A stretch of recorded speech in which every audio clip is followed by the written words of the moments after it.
శశివర్ణం చతుర్భుజం ప్రసన్నవదనం ధ్యాయేత్ సర్వవిఘ్నోపశాంతయే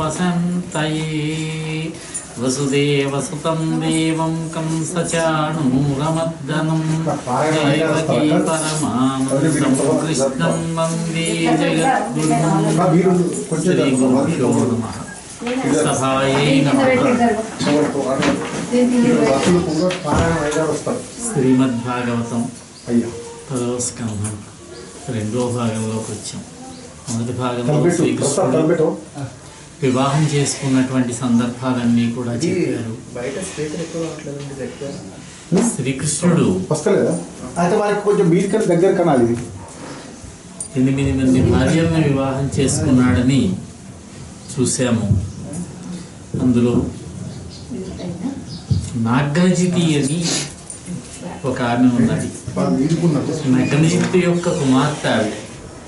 నగనజిత్తు కోసల దేశపు రాజు, ఆయన కుమార్తె నాగ్నజిత్.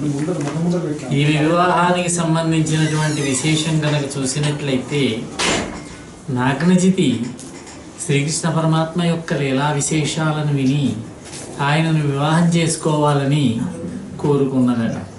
ఆ విషయం తండ్రి అయిన నగ్నజిత్తు కూడా తెలుసు. ఆయన స్వయంవరం ఏర్పాటు చేశాడు. ఏ విధమైనటువంటి పందెం పెట్టాడంటే, ఆయన దగ్గర 7 బలమైనటువంటి వృషభములు ఉన్నాయి, ఆబోతులు. అవి చాలా పౌరుషం కలిగినటువంటివి, వాడి కొమ్ములు కలిగినటువంటివి. ఎవరైనా కనిపిస్తే ముందుకు పొడవడానికి ముందుకు దూకేటటువంటివి. ఆయన పెట్టినటువంటి పందెం ఏమిటంటే, ఈ 7 ఆబోతుల్ని కూడా లొంగ తీసుకున్న వీరుడికి నా కుమార్తెనిచ్చి వివాహం చేస్తాను అని. ఎందరో యోధులు వచ్చారు, ఎందరో ప్రయత్నం చేశారు. ఆ ఆబోతుల యొక్క కొమ్ముల యొక్క పోట్లకి దెబ్బలు తిని వెళ్ళారు. కొంతకాలం అయిన తర్వాత నెమ్మదిగా శ్రీకృష్ణుడు వచ్చాడు. వచ్చి, మహారాజా, క్షత్రియుడు ఎవరిని యాచించకూడదు, కానీ నిన్ను నేను యాచిస్తున్నాను. నీ కుమార్తె అయినటువంటి నాగనజిత్తుని నేను వివాహం ఆడతాను, నాకు ఇచ్చి వివాహం చేయవలసింది అన్నాడు. వాసుదేవ, నేను చేసిన ప్రతిజ్ఞ విషయం నీకు తెలియనిదేమున్నది. ఎవరైతే నా దగ్గర ఉన్నటువంటి 7 ఆబోతులను తీసుకుంటారో వారికి మా అమ్మాయినిచ్చి వివాహం చేస్తాను అని నేను ఒక ప్రతిజ్ఞ చేశాను. నీవు కనుక ఆ పని చేసినట్లయితే మా అమ్మాయినిచ్చి వివాహం చేస్తాను అన్నాడు. శ్రీకృష్ణుడు 7 రూపములు ధరించి 7 ఆబోతులను ఒకే పర్యాయం ఓడించి లొంగ తీసుకుని వాటిని అదుపులోకి తెచ్చుకున్నాడు. నాగ్నజిత్తుని వివాహం చేసుకుని ద్వారకా నగరానికి వచ్చాడు. అదేవిధంగా లక్షణ వివాహం కూడా చెప్పుకున్నాం. లక్షణ, మాద్రి అనే వారిద్దరూ కూడా కవల పిల్లలు అనుకున్నాం. మద్రదేశపు రాజకుమార్తెలు వీళ్ళు. ఆ లక్షణ కూడా కృష్ణుడిని వివాహం చేసుకోవాలనుకున్నది. అంటే శ్రీకృష్ణ పరమాత్మ యొక్క పరాక్రమము, ప్రతాపము, లీలలు, ఆయన బాల్యము నుంచి చేసినటువంటి ఘనకార్యములు ఇవన్నీ జగద్విఖ్యాతమైన అన్నమాట. ప్రపంచంలో ఉన్నందరికీ తెలుసు అన్నమాట. ప్రపంచంలో ఉన్నటువంటి అందరూ కూడా రాజపుత్రులు అందరూ శ్రీకృష్ణుడిని వివాహం చేసుకుని కోరుకునేవారు.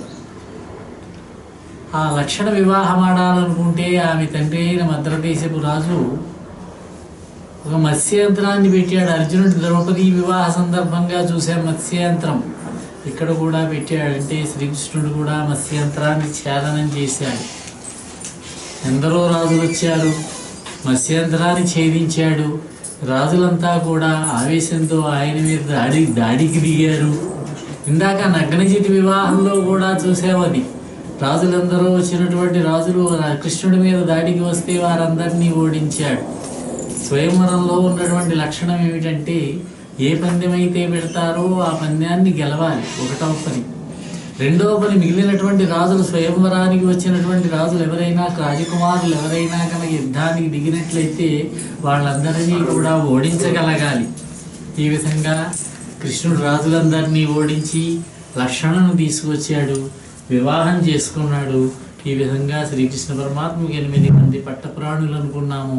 నరకాసురుణ్ణి వధించిన తరువాత ఆ నరకుడి చెరలో ఉన్నటువంటి 16,000 మంది రాజపుత్రులను కూడా విడిపించి వారిని కూడా వివాహం చేసుకున్నాడు. మొత్తం 16,008 మంది భార్యలు ఆయనకి. శ్రీకృష్ణుడికి సమస్య వచ్చిందట. పెద్ద భార్య అయినటువంటి రుక్మిణీదేవికి ముందు కుమారుడు కలిగాడు, ప్రద్యుమ్నుడని ఆయన పేరు. దానితోటి మిగిలినటువంటి భార్యలందరికీ కూడా అసూయ కలిగిందట.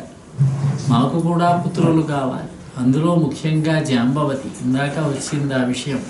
జాంబవతి కూడా నా కుమారుడు కావాలి అని పట్టుబట్టింది. శ్రీకృష్ణుడికి ఏం చేయాలో తెలియక హిమోత్పర్వత సానువుల్లోకి వెళ్ళి హిమాలయ పర్వతాల్లో ఉపమన్యువు అనేటటువంటి ఒక ఋషీశ్వరుణ్ణి ఆశ్రయించి కృష్ణుడంతటి వాడు 1 సంవత్సరం కాలం పాటు ఆయనను సేవించాడు. ఆయన అనుగ్రహంతో శివసహస్రనామాలు తెలుసుకున్నాడు.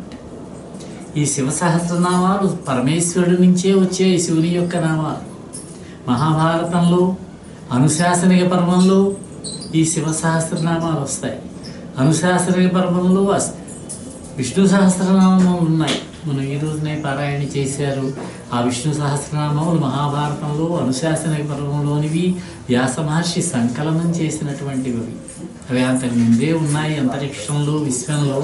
వాటిని క్రోడీకరించి పోగు చేసి దగ్గర తెచ్చి ఒక వరుసలో పెట్టి మనకు అందించినటువంటి వాడు వేదవ్యాస మహర్షి. మహాభారతం సంస్కృత భారతంలో తాత శ్రీ విష్ణువు యొక్క విష్ణుమూర్తి యొక్క లీలా విశేషాలు తెలియచెప్పవలసినది అని ధర్మరాజు అడిగితే విష్ణు సహస్రనామాలన్నీ చెప్పాడు ఆయన. శివుని యొక్క మాహాత్మ్యమును కూడా చెప్పవలసింది అని అడిగాడు ధర్మరాజు. శివమాహాత్మ్యం చెప్పడానికి నాకు శక్తి సరిపోదు నాయన, శ్రీకృష్ణ పరమాత్మే చెప్పాలి ఈ శివుని యొక్క నామాలని అన్నారు. శ్రీకృష్ణుడికి ఎలా తెలుసు అన్నారు. ఇదిగో ఈ ఉపమన్యుని సేవించాడు. తండువు అని ఒక ఋషి, నందీశ్వరుడి యొక్క అవతారం అంటారు. పరమశివభక్తుడు ఆయన, ప్రమథగణములలో ఒకడు. ఆ తండువు అనేటటువంటి మహర్షి శివ సహస్రనామాల సంకలనం చేశాడు. తన శిష్యుడైనటువంటి ఉపమన్యువుకి నేర్పించాడు. ఆ ఉపమన్యువుని శ్రీకృష్ణ పరమాత్మ ఆయన దగ్గరే నేర్చుకున్నాడు. 12 సంవత్సరములు పరమేశ్వరుడి కోసం ఘోరమైనటువంటి తపస్సు చేశాడు. పరమేశ్వరుడు ప్రత్యక్షమై ఏం కావాలి అంటే కొంచెం చెప్పడానికి సిగ్గు వేస్తుంది, కానీ సంతానం కోసమని నీ కోసం తపస్సు చేశాను మహాదేవా, నాకున్న భార్య లేదు, సంతానం కలగాలి నాకు అన్నాడు. కృష్ణ, నువ్వు బహుకాలం ఉంటావయ్యా భూలోకంలో, కాబట్టి నీకు తప్పక సంతానం కలుగుతుంది. ఒక్కొక్క భార్యకు 10 అబ్బాయిల చొప్పున ఒక అమ్మాయి చొప్పున కలుగుతారని అనుగ్రహించాడు ఆయన. ఆ విధంగా 16,008 మంది భార్యలకు కూడా ఒక్కొక్కరికి 10 మంది సంతానం అబ్బాయిలు కలిగారు శ్రీకృష్ణుల వారికి. మళ్ళీ వాళ్ళ సంతానం తామర తంపరగా పెరిగిపోయింది యాదవ వంశం అంతా కూడా.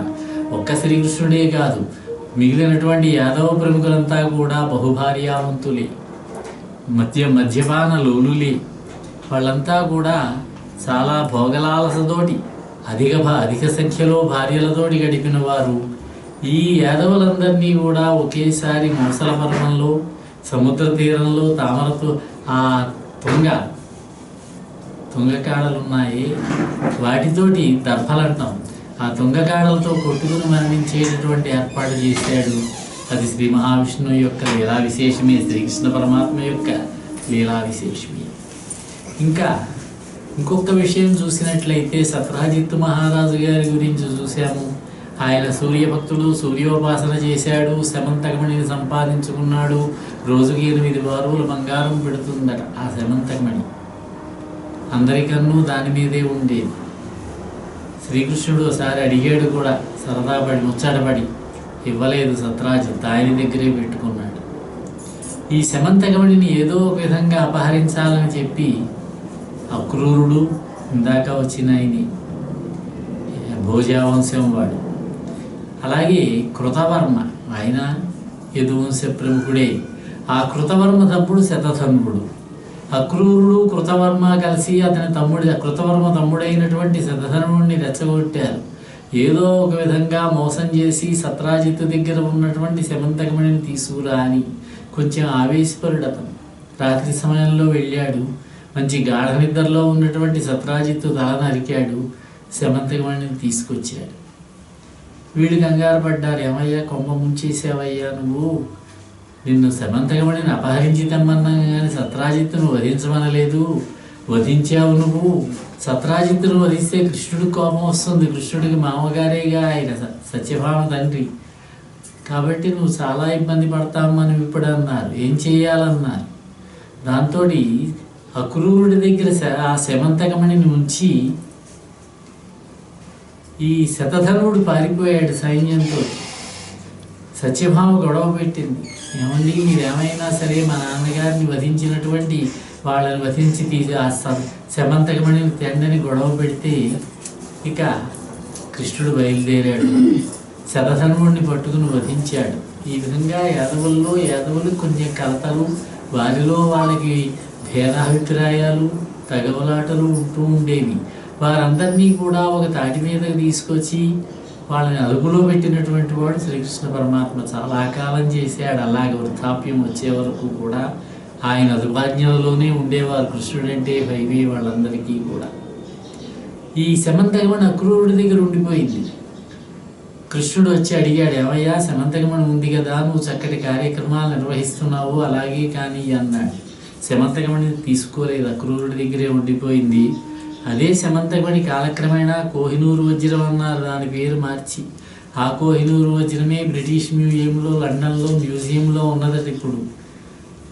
ఆ పొడిని కూడా పొట్లం కట్టి దాచాడు. మన భారతదేశానికి చెందినదే కానీ ఇంగ్లాండ్కి వెళ్ళిపోయింది అది బ్రిటిష్ వారి పరిపాలనా కాలంలో. ఈ విధంగా సత్రాజిత్ యొక్క వృత్తాంతాన్ని శ్రీమద్ భాగవతంలో చెప్పారు. నరకాసుర వధ చెప్పారు, ఉషాపరిణయం చెప్పారు. తర్వాత నృగమహారాజు చరిత్ర చెప్తున్నారు. నృగమహారాజు ఒక పర్యాయం ఈ యాదవ వంశంలో ఉన్నటువంటి ప్రముఖులంతా కూడా ప్రద్యుమ్నుడు, యాదవ వంశంలో ఉన్నటువంటి ప్రముఖులైనటువంటి ప్రద్యుమ్నుడు, అనిరుద్ధుడు, సాంబుడు వీళ్ళందరూ కలిసి ఒకసారి వినోదానికని ఉద్యానవనానికి వెళ్ళారట. ఉద్యానవనంలో విహరిస్తూ ఉన్నారు, ఆనందంగా గడుపుతూ ఉన్నారు. ఇంతలో వారికి అలసట వచ్చింది, దాహం కలిగింది. ఒక చోటకు బావి ఉన్నది, అక్కడికి వెళ్ళి మంచినీళ్లు తాగుదామని వాళ్ళు వెళితే ఆ బావిలో ఒక పెద్ద ఊసరవెల్లి కనిపించింది. చాలా పెద్దగా ఉన్నది. దానిని ఏదో ఒక విధంగా బయటికి తీద్దామని తాళ్ళు తీసుకొచ్చారు, జాగ్రత్తగా ప్రయత్నం చేశారు, కానీ బయటికి తీయలేకపోయారు. ఈ విషయాన్ని శ్రీకృష్ణుడికి వెళ్ళి చెప్పారు వాళ్ళు. వెంటనే శ్రీకృష్ణుడు వచ్చాడు, తన ఎడమ చేతితోటి ఆ ఊసరవల్లిని ఆ చీపురు పుల్ల తీసినట్టుగా, గడ్డి పరగ తీసినట్టుగా తీసి ఒడ్డును పెట్టేశాడు. వెంటనే ఆ ఊసరవెల్లి తన యొక్క శరీరాన్ని విడిచిపెట్టి ఒక మహారాజుగా మారింది.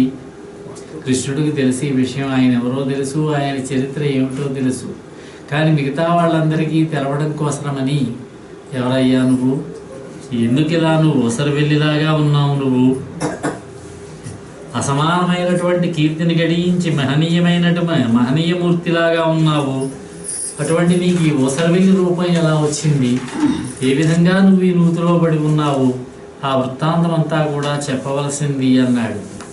మహాత్మా శ్రీకృష్ణ, నీకు తెలియనిది ఉంటుంది, భూత భవిష్యత్ వర్తమానాలన్నీ కూడా నీకు తెలుస్తాయి.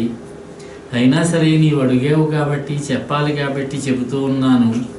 కానీ ఎవరైనా సరే తన గురించి స్వాత్కర్ష చేసుకున్నట్లయితే, తన గొప్పతనాన్ని గురించి చెప్పుకున్నట్లయితే ఆయనకి ఆయుక్షీణం అంటారు. రెండవది అపకీర్తి కలుగుతుందంటారు. పొగుడుకోవడం, తను తాను పొగుడుకోవడం మహాపాతకం అంటారు. నువ్వు అడిగావు కాబట్టి చెబుతున్నాను. ఇక్ష్వాకు వంశంలో వాడిని నేను, ఇక్ష్వాకుని యొక్క పుత్రుణ్ణి, నా పేరు నృగుడు అంటారు. ఎంతోమంది రాజులు నన్ను సేవిస్తూ ఉండగా నేను పరిపాలన చేశాను, అనేక దానాలు చేశాను. నేను బ్రాహ్మణులకు ఇచ్చినటువంటి ఆ ఆవుల సంఖ్య లెక్క పెట్టాలంటే బ్రహ్మదేవుడికి కూడా శక్తి చాలదు. అన్ని గోదానాలు చేశాట, రోజు దానాలు చేయటమే పని. వేదభీతులైనటువంటి యజ్ఞకర్మలను చేసేటటువంటి బ్రాహ్మణులకు బంగారు కొమ్ములు కలిగి, అంటే కొమ్ములకు బంగారపు తొడుగులు ధరించినటువంటివి, తొలిచూలు అయినటువంటి ఆ పాడి ఆవులను దక్షిణతో పాటుగా అనేక ఆవులను నేను దానం చేశాను. నేను న్యాయ సముపార్జితమైనటువంటి ధనంతో, న్యాయంగా సంపాదించిన ధనమే, పన్నుల రూపంలో బలవంతంగా వసూలు చేసి సంపాదించిన కోశము కాదు ఇది. గోదానం, భూదానం, సువర్ణదానం, భూదానం, రత్నదానం, గృహదానం మొదలైనటువంటి అనేక దానాలు చేశాను. నేను పంచమహాయజ్ఞాలు కూడా చేశాను. బావులు తవ్వించాను, దిగుడు బావులు తవ్వించాను, సరోవరాలు తవ్వించాను, ఉద్యానవనాలు నిర్మింపజేశాను నేను, వనాలని. ఈ విధంగా దాన ధర్మాలు చేస్తూ ఉన్నాను. ఒక రోజున ఒక చిన్న పొరపాటు చేశాను. కశ్యపుడు అనేటటువంటి ఒక బ్రాహ్మణునికి ఒక గోవుని దానం చేశాను. ఆ గోవును తీసుకెళ్ళాడు, ఆయన ఇంటికి పట్టుకెళ్ళాడు. ఎలా తప్పించుకున్నదో ఆయన దగ్గర నుంచి తప్పించుకుని ఆ గోవు తిరిగి వచ్చి మళ్ళీ మా గోశాలలో చేరింది, మందలో. ఆ విషయం తెలియక ఆ గోవుని మళ్ళీ నేను ఇంకొక బ్రాహ్మణుడికి దానం చేశాను, పొరపాటుని. ఒకసారి దానం చేసి మళ్ళీ దానిని అపహరించినట్లయింది. ఆ రెండవ బ్రాహ్మణుడు ఆ గోవును తీసుకుని వెడుతూ ఉంటే ఎదురుపడ్డాడు, వెతుక్కుంటున్నాడు ఆ గోవు గురించి. ఆ బ్రాహ్మణుడు మొదటివాడు కశ్యపుడు గోవును చూసి, ఇది నా గోవు, నువ్వెందుకు దొంగతనం చేశావన్నాడు. లేదయ్యా, ఇది మహారాజు గారు నాకు దానం ఇచ్చారంటాడు ఆయన. ఇద్దరికి తగవు, పోట్లాట. రాజుగారి వద్దకు వచ్చింది. రాజుగారిని దూషించాడు మొదటి బ్రాహ్మణుడైన కశ్యపుడు. నీవు నాకు గోవును దానం చేసావు, మళ్ళీ దాన్ని తస్కరించావు, దాన్ని మళ్ళీ ఇతనికి దానం చేసావు. నువ్వు నీ రాజ్యంలో ఉండడమే మహాపాపం అన్నాడు. చాలా బతిమాలాను, మీకు 1,00,000 గోవులు ఇస్తాను, నా తప్పు, జరిగిన తప్పును మన్నించండి అన్నాను. నువ్వు 1,00,000 గోవులు కాదు, నీ రాజ్యం మొత్తం ఇచ్చినా సరే, సమస్త రాజ్యము నాకు అక్కర్లేదు, నాకు ఈ గోవే కావాలన్నాడు. తిట్టాడు, వెళ్ళాడు. రెండో బ్రాహ్మణుడిని బతిమాలాను, ఏమండి బాబు, మీకు 10,000 గోవులు ఇస్తాను, ఈ గోవులు నాకు ఇచ్చేయండి, మొదటి బ్రాహ్మణుడికి ఇస్తానన్నాను. అతను కూడా నాకు ఆ గోవే కావాలన్నాడు. జరిగింది అలాగే. ఇది ఆయన చేసినటువంటి పొరపాటు. కాలక్రమంగా వృద్ధుడయ్యాడు, మరణించాడు. ఈ చేసినటువంటి పాపానికి నరకాన్ని చూడవలసి వచ్చింది. యమధర్మరాజు దగ్గరికి వెళ్ళవలసి వచ్చింది. యమధర్మరాజు చెప్పాడు, నువ్వు చాలా పుణ్యాలు చేసావయ్యా, నీ పేరు చాలా విఖ్యాతమైనటువంటిది, అనేక యజ్ఞాలు చేశావు, అనేక దానాలు చేశావు, అవన్నీ వాటన్నిటి వల్ల కూడా నువ్వు ముల్లోకాల్లోనూ కూడా ప్రఖ్యాతిని పొందావు. అయితే పాపఫలాన్ని కూడా అనుభవించాలి, తప్పదు. ముందు పాపఫలాన్ని అనుభవించు, తర్వాత స్వర్గానికి వెడుతు కానీ అన్నారు.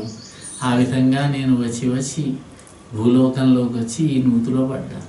ఇదిగో ఇప్పుడు నీ వల్ల నాకు శాప విముక్తి కలిగింది, నాకు ఈ పాపం నుంచి నివృత్తి చెందాను అని చెప్పి ఒక దివ్య విమానం వచ్చిందట.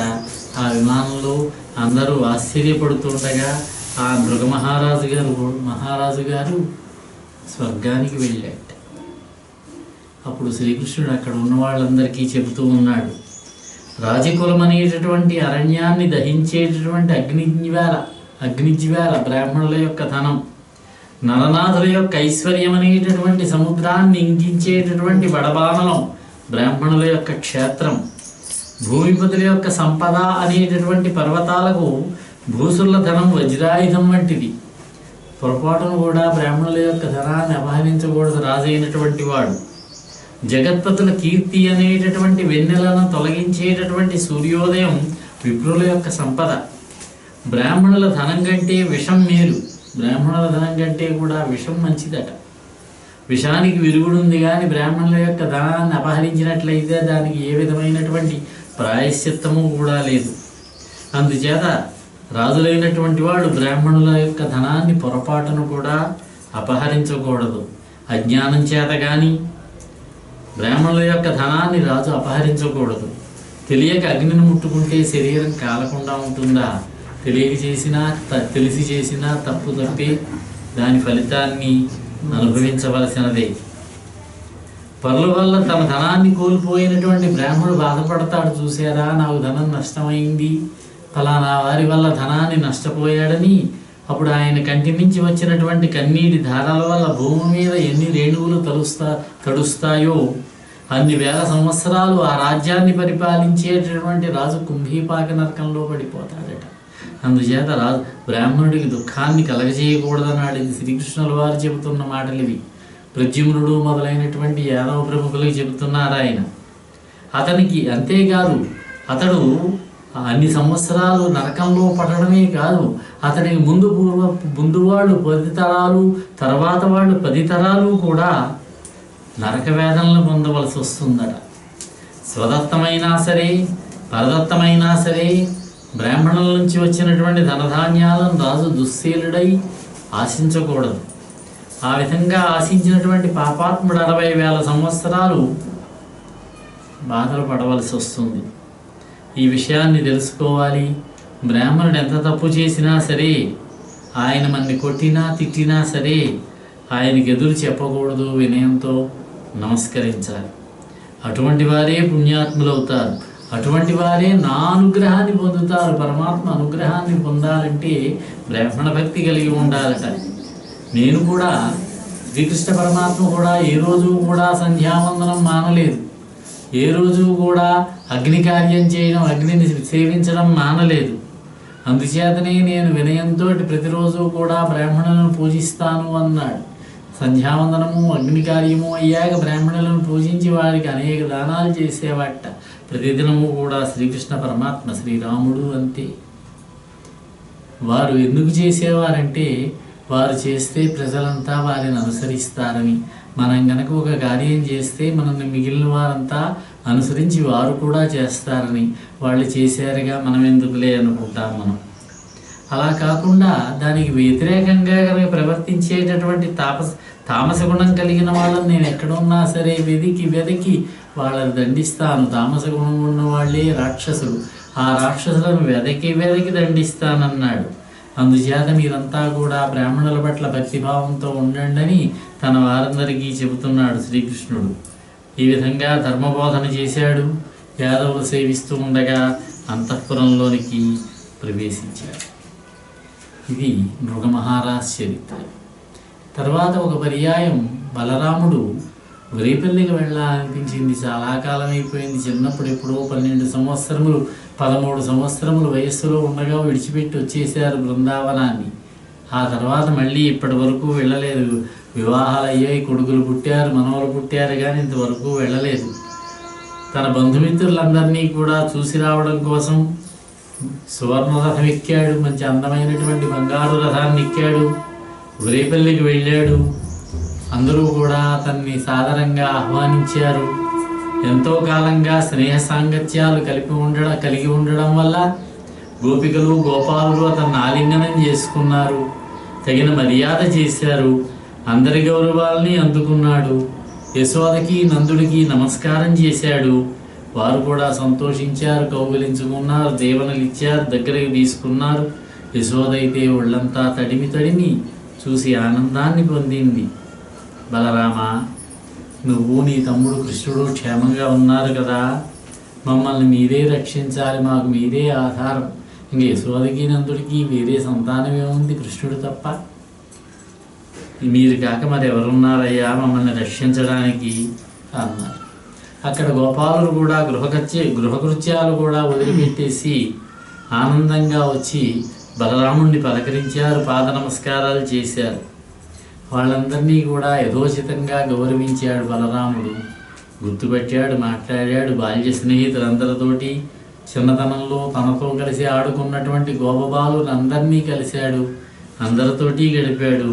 తన ఈడువారైనటువంటి కొందరు గోపాలులతోటి స్నేహపూర్వకంగా మాట్లాడుతూ ఉన్నాడు.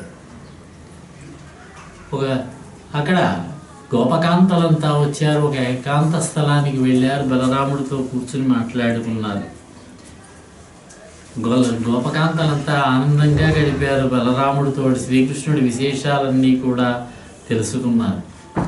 అక్కడ వారికి లభించినటువంటి మద్యాన్ని స్వీకరించాడు. ఆయన తెచ్చినటువంటి పిండి వంటల భోజనం చేశాడు. అతనికి ఇంకా జలక్రీడలు చేయాలనిపించింది. జలక్రీడ చేయాలనిపించి ఇక్కడే కూర్చుని అక్కడ ఉన్నటువంటి యమునా నదిని, కాళిందీ నది బయలుదేరి నా దగ్గరికి రా అన్నాడు. బలరాముడు ఇక్కడ ఈ బృందావనంలో 2 నెలలు ఉన్నాడట. అందులో ఒకరోజు జరిగినటువంటి సన్నివేశం ఇది. యమునా నదిని ఇక్కడికి రా, నువ్వు స్నానం చేయాలన్నట్ట. మద్యం మత్తులో ఉన్నాడు, ఎందుకు వెళ్తాను, నేను వెళ్ళనని చెప్పి వెళ్ళలేదు ఆవిడ. అప్పుడు కోపం చేంజ్ చేస్తాను చూడు, నిన్ను 100 పాయలుగా చీల్చేస్తాను, చీల్చేస్తే అని చెప్పి నాగలి తీసుకుని ఒక లాగు లాగాట. తన దగ్గరికి వచ్చింది యమునా నది. భయపడుతూ స్త్రీ రూపం ధరించి బలరాముడి దగ్గరికి వచ్చి చేతులు జోడించి నమస్కరించిందట. దీనికి మనం లౌకికంగా ఏమని చెప్పాలంటే, బలరాముడు యమునా నదికి పాయలు చేసి ఉపకాలువలు తవ్వించి వ్యవసాయాన్ని అభివృద్ధి చేశాడనే భావనగా చెబుతారు. బలరాముడు చేసినటువంటి పని అది అన్నారు. అయితే యమునా నది తన దగ్గరికి వస్తే ప్రతిమాలింది, క్షమించమని అడిగింది.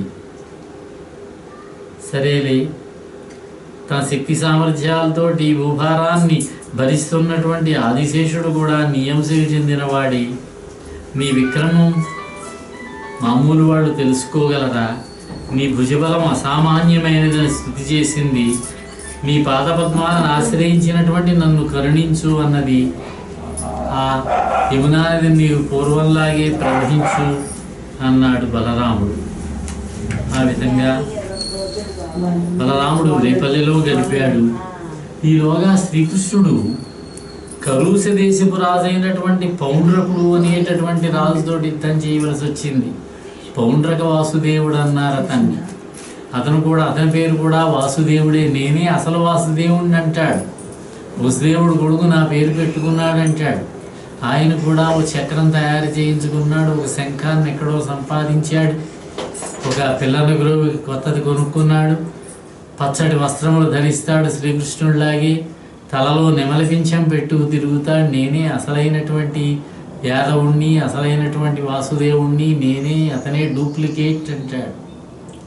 శ్రీకృష్ణుడు అన్నీ చిరునవ్వు నవ్వుతూ చూస్తూ ఉండేవాడు.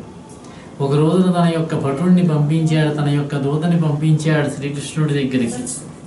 వాసుదేవుడు అనేటటువంటి పేరు నా ఒక్కడికే చెల్లుతుంది, నువ్వు నీ పేరు చెల్లదు, నువ్వు వాసుదేవుడు అనే పేరు తీసేసుకో, పొగరెక్కి నేనే వాసుదేవుడిని అంటున్నావుట, నీ ఆయుధాలన్నీ విడిచిపెట్టేసేయి అని కబురు చేశాడు కృష్ణుడికి. ఆ దూత వచ్చి కృష్ణుడికి చెప్పాడు. కృష్ణుడు చిరునవ్వు నవ్వన్నాడు, మీ రాజుతో చెప్పు వెళ్ళి ఏ ఆయుధాలను అయితే నన్ను విడిచిపెట్టమన్నాడో అదే ఆయుధాలతో అతని శిరస్సును ఖండిస్తానని చెప్పి అతన్ని వధిస్తానని చెప్పి అన్నాడు. ఆ విషయం చెప్పాడు వచ్చి దూత. పౌండ్రక వాసుదేవుడు కూడా యుద్ధానికి సిద్ధమయ్యాడు కృష్ణుడి మీద, కృష్ణుడి యొక్క ప్రతాపం తెలియక. అతనికి మిత్రుడు కాశీరాజు. ఈ ఇద్దరు కూడా కలిసి కృష్ణుడి మీదకి యుద్ధానికి వచ్చారు. కృష్ణుడు రథం ఎక్కాడు, బయలుదేరాడు, వెళ్ళాడు, వాళ్ళిద్దరితోటి కూడా యుద్ధం చేశాడు, వధించాడు. ఆ కాశీరాజు తలని ఖండించి బాణాలతో కొడుతూ ఉంటే వెళ్ళి ఆ సౌధంలో పడిందట, కాశీనగరం వెళ్ళి అక్కడ పడిందట అతని యొక్క తల. అంతఃపురకాంతలంతా కూడా భోరును విలపించాడట. కాశీ ప్రాంతంలోనే జరిగింది ఈ యుద్ధం కూడా. పౌండ్రక వాసుదేవుడు కాశీరాజు ఒక పక్షంలో ఉండగా ఒక్కొక్కరు 3 అక్షౌహిణీలు, కాశీరాజు 3 అక్షౌహిణీలు, పౌండ్రక వాసుదేవుడు 2 అక్షౌహిణీలు సైన్యంతో వచ్చారు. భీకరైనటువంటి యుద్ధం జరిగింది. శ్రీకృష్ణుడి ముందు నిలబడగలరా వాళ్ళు? రథాలు విరిగిపోయాయి. పౌండ్రకుడు యుద్ధంలో మరణించాడు. కాశీరాజును కూడా శిరస్సును ఖండించాడని చెప్పుకున్నాం. ఆ విధంగా యుద్ధంలో గెలిచాడు ఆయన. కాశీరాజు కుమారుడు ఉన్నాడు, అతను కూడా యుద్ధానికి వచ్చాడు. అతడు తపస్సు చేసి అగ్నిజ్వాలల్లోంచి తపస్సు చేసి ఒక మునీశ్వరుణ్ణి పట్టుకుని తపస్సు చేసి ఆ అగ్నిజ్వాలల్లోంచి ఒక కృత్యని తయారు చేయించాడు, శ్రీకృష్ణుడి మీదకి వదిలిపెట్టాడు. ఆ కృత్య ద్వారకా నగరానికి వచ్చి భీకర ప్రళయాన్ని సృష్టించేస్తోంది. యాదవులంతా కూడా భయపడిపోయారు. కృష్ణుడి దగ్గరికి వచ్చి చెప్పారు, మహాత్మా ఏదో భయంకరమైనటువంటి మంటలు వస్తున్నాయి, వ్యాపిస్తున్నాయి అని. కృష్ణుడు చూసి వెంటనే సుదర్శన చక్రాన్ని ప్రయోగిస్తే ఆ కృత్యని వధించింది. వెళ్ళి ఆ కాశీరాజు కుమారుణ్ణి కూడా వధించిందట. ఆ విధంగా పౌండ్రక వాసుదేవుని వధ చేశాడు శ్రీకృష్ణ పరమాత్మ. ఇక్కడ ఈ బృందావనం దగ్గర ఉన్నటువంటి బలరాముడు ద్వివిధుడు అని ఒక వానరరాజు ఉంటే ఆ వానరుని సంహరించాట. అతడు సుగ్రీవుడి యొక్క కాలం వాడు. సుగ్రీవుడి యొక్క మంత్రి మైంద్రుడు అని ఉన్నాడు. ఆ మైంద్రుని యొక్క తమ్ముడే ద్వివిధుడు. అతడు నరకాసురుడికి స్నేహితుడట. నరకాసురుడిని కృష్ణుడు చంపాడనేటటువంటి కోపంతో ద్వారక మీద పడ్డాడు. ఈ బృందావనం దగ్గరికి వచ్చాడు. వచ్చి ఇక్కడ వృక్షములన్నీ విరిచేస్తున్నాడు, పళ్ళన్నీ కింద రాలిపోయేటట్లుగా చేస్తున్నాడు, ప్రజల్ని బెదిరిస్తూ ఉన్నాడు, సౌధాలను పడతోస్తూ ఉన్నాడు, అగర్తలను పూడ్చివేస్తూ ఉన్నాడు, చతురంగ బలాల్ని కూడా సంహరిస్తూ ఉన్నాడు, స్త్రీ పురుషులను కొండ గుహల్లో బంధిస్తున్నాడు, బాధిస్తున్నాడు, పండిన చెట్లను విరిచివేస్తున్నాడు, కోటలను పడగొడుతున్నాడు, యువతలను నీళ్లలో ముంచేస్తున్నాడు. ఈ విధంగా ద్వివిధుడు అనేటటువంటి వానరుడు ఈ యాదవులందరినీ కూడా బాధ పెడుతూ ఉంటే అక్కడ రైవతక పర్వతం ఉన్నది. ఆ పర్వతం దగ్గర జోదం ఆడుకుంటూ కూర్చున్నాడు బలరాముడు. ఆయనకి జోదం అంటే ఇష్టం. ఆ బలరాముడి దగ్గరకు వచ్చాడు. స్త్రీల మధ్యలో ఉన్నటువంటి బలరాముడిని చూసి విక్రించడం, ఏడిపించడం చేశాడు. ఒక కొమ్మ మీద దూకుతున్నాడు, తోకతోటి బలరాముడిని తాకిస్తున్నాడు, నాలుగు బయట పెడుతున్నాడు, గోళ్లతో గోకుతూ ఉన్నాడు. ఈ విధంగా బలరాముడిని నానా రకాలుగాను బాధ పెట్టాడు. బలరాముడికి కోపం వచ్చింది, చూశాడు.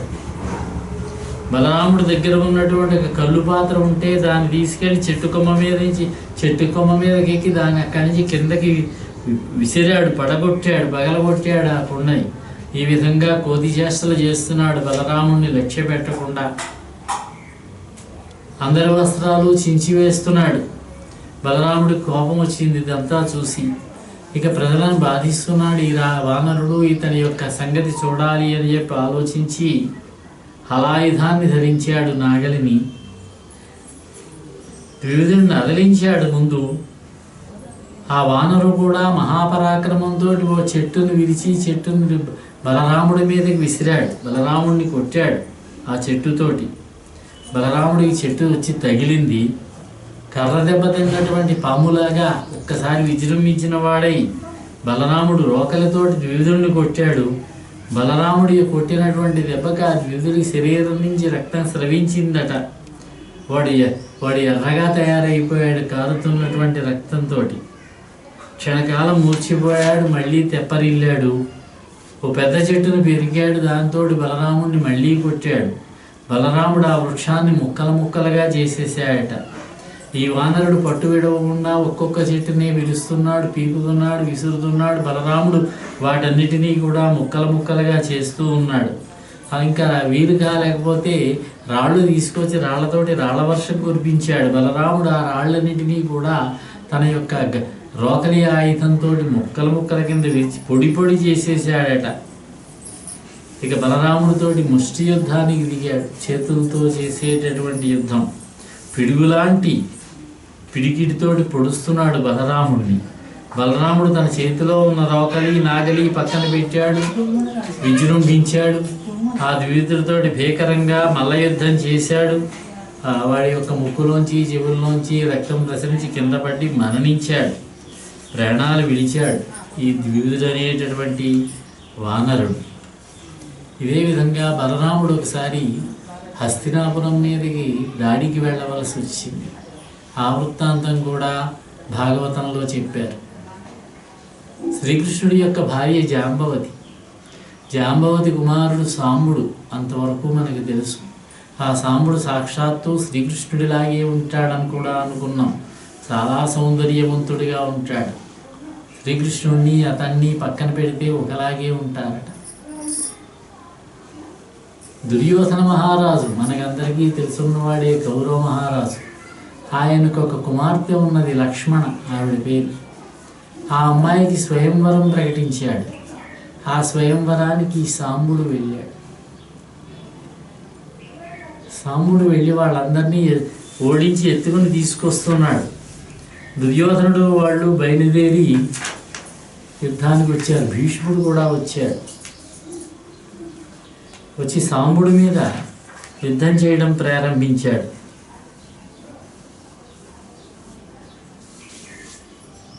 ధైర్య సాహసాలతోటి ఆవిడకి వివాహం చేద్దాం అనుకుంటుంటే ఎత్తుకొచ్చేసాడు లక్ష్మణని. కౌరవులంతా కూడా మన అమ్మాయిని దౌర్జన్యంగా తీసుకుపోతున్నాడు, పట్టుకోండి, బంధించండి అని వస్తే వాళ్ళందరినీ ఓడించాడు. అప్పుడు ఇంక దుర్యోధనుడే వచ్చాడు. సాంబుడు వాళ్ళందరినీ కూడా భీష్ముడితో సహా, భీష్ముడు, కర్ణుడు వీళ్ళందరినీ కూడా నిలబెట్టి యుద్ధం చేశాడు. శరపరంపర ప్రయోగించాడు. శరధారంతో గాయపడినటువంటి కౌరవులు చాలా గాయపడ్డారు. ఎక్కుమంది యుద్ధ విశారద నుండి కూడా ఒక్క సాంబుడిని ఏమీ చేయలేకపోయారు. సిగ్గుపడ్డారు. అవమాన భారంతో నిశోత్తులు విడిచారు. వాళ్ళు అందరూ కలిసి ఒక్కసారిగా చుట్టుముట్టారు. ఏం చేస్తాడు ఒక్కడు? అందరూ కలిసి చుట్టుముట్టారు. ధనుస్సుని విరక్కొట్టారు. ఆ రోజున అభిమన్యుడిని చంపారు, చూసారా? ఆ విధంగా ధనుస్సును విరక్కొట్టాడు, బాణాలను విరిచేశారు, గుర్రాలని సూతుడిని చంపేశారు, విరధుణ్ణి చేశారు, బంధించారు, చెరసాల్లో పెట్టించాడు దుర్యోధనుడు. ఈ విషయం తెలిసింది కృష్ణుడికి. యుద్ధానికి సన్నద్ధం అవ్వండి, మనం హస్తినాపురం మీదకి దండయాత్రకి వెళ్ళాలి, దుర్యోధనుడి మీదకని ఆజ్ఞాపించాడు కృష్ణుడు.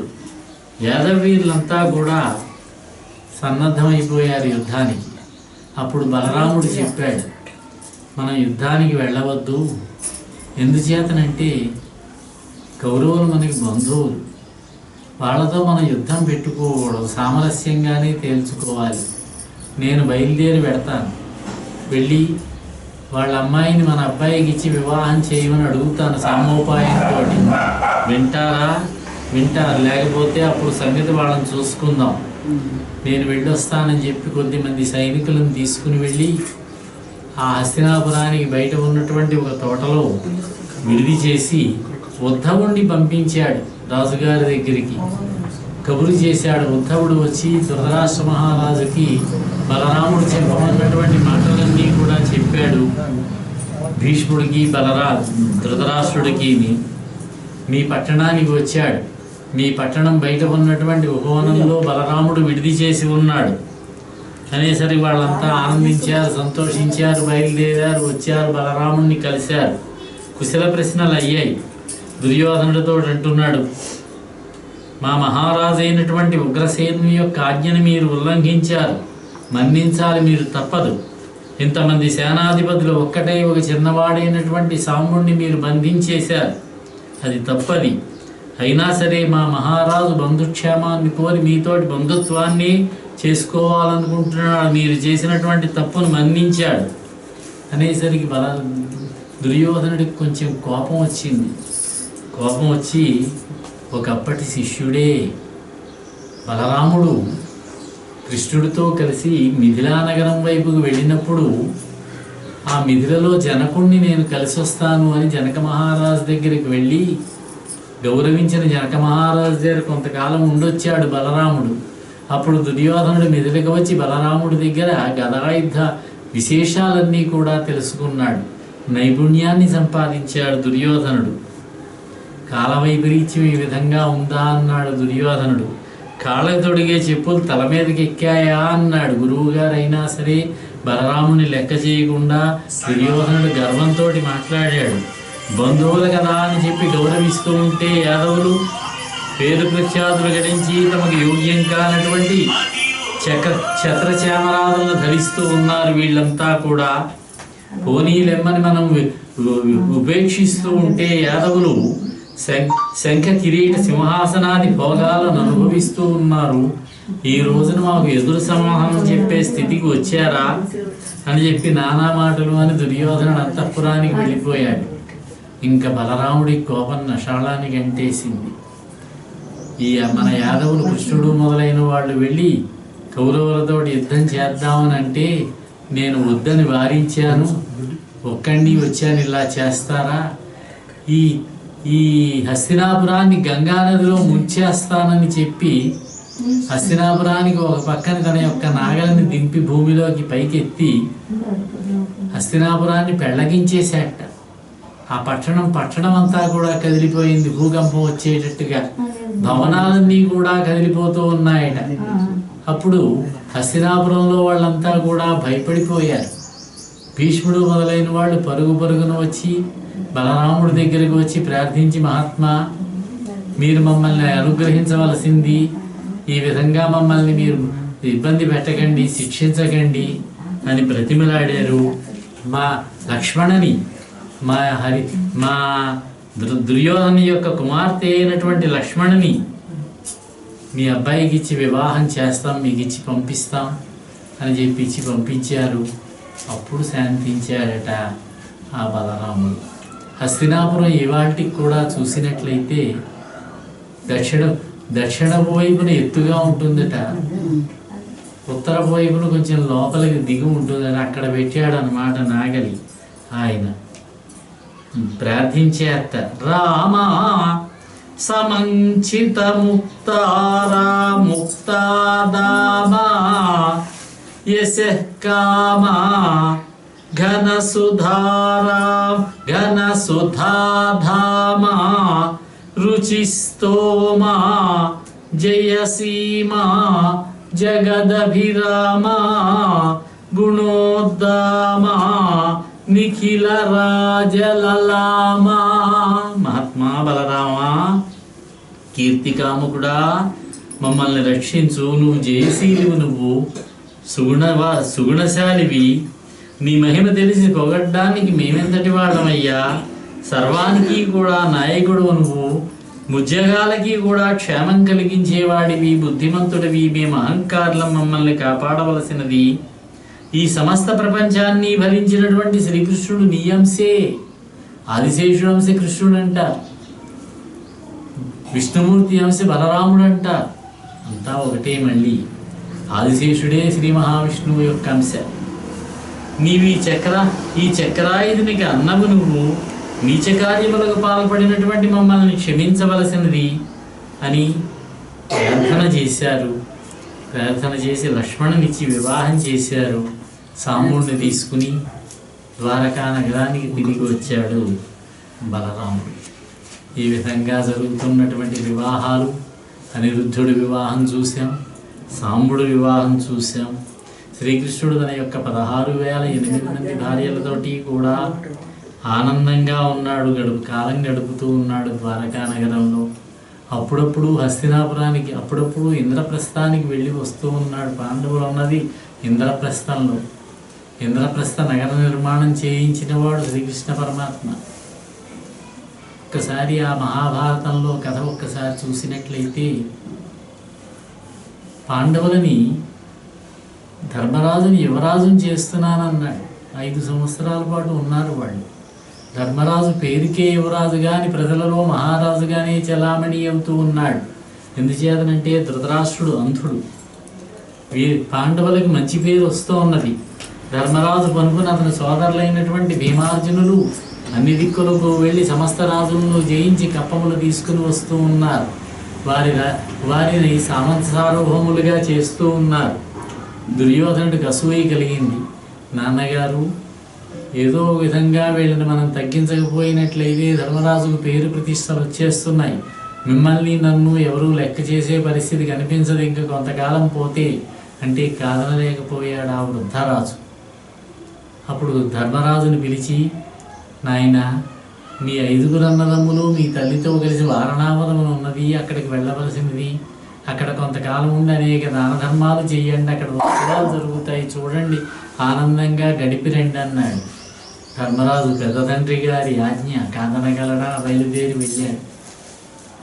అక్కడ ఒక లాక్షాగృహాన్ని నిర్మింపజేశాడు. పైకి చూస్తే మామూలు ఇల్లులాగే ఉంటుంది, కానీ ఆ ఇంటి నిర్మాణంలో వినియోగించినవి గడ్డి, జనుము, లక్క, నెయ్యి మొదలైన పదార్థములు. చక్కటి నైపుణ్యం కలిగినటువంటి నిర్మాణ కుశలైనటువంటి వారి చేత నిర్మింపజేశాడు ఆ ఇంటిని దుర్యోధనుడు. ముహూర్తం పెట్టాడు ఆ ఇంటిని దగ్ధం చేయాలని. జాగ్రత్తగా పాండవులు తప్పించుకుని అరణ్యానికి వెళ్ళి ఆ తర్వాత వారణావతంలో 3 సంవత్సరాలు ఉండి, కొంతకాలం ఉండి వారణావతంలో మొత్తం 3 సంవత్సరాలు ఉన్నారు. లాక్షాగృహ దహనం నుంచి పాంచాల నగరానికి వచ్చారు. ద్రౌపది స్వయంవరం జరిగింది. ద్రౌపది మత్స్యాంతర ఛేదంతో అర్జునుడు గెలుచుకున్నాడు. 5 వివాహం చేసుకున్నారు. 1 సంవత్సర కాలం పాటు ఉన్నారు. ఇంకా తప్పలేదు. ధృతరాష్ట్రుడికి విదురుడు చెప్పాడు. ఒక్కొక్కళ్ళు ఒక్కొక్క రకంగా చెప్పారు. కర్ణుడు అంటాడు, మనం ఇప్పుడు యుద్ధానికి వెళ్ళిపోదాం, యాదవులు వచ్చి కలవకుండా, ద్రుపదుడు అతని వాళ్ళకి సహాయం చేయకుండా ఇప్పుడే వాళ్ళని జయించేద్దాం, వధించేద్దాం అంటాడు. విదురుడు చెప్పాడు, తప్పదు, మనం వాళ్ళని గౌరవించాలి, తీసుకురావాలని. అప్పుడు విదురుణ్ణే పంపించారు. ధర్మరాజాదులను రప్పించారు హస్తినాపురానికి.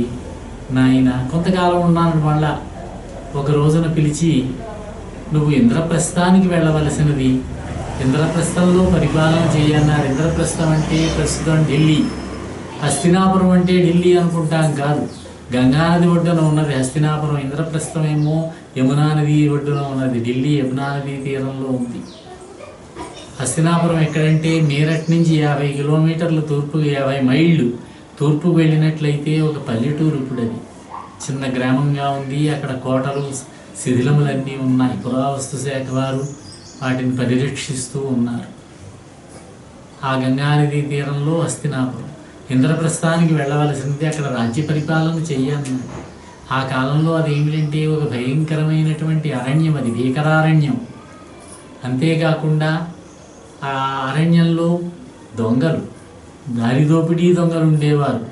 ఆ పక్కన ఉన్న పట్టణాల మీద, గ్రామాల మీద దాడి చేయడం, సంపదలు పట్టుకుపోవడం వాళ్ళ పని.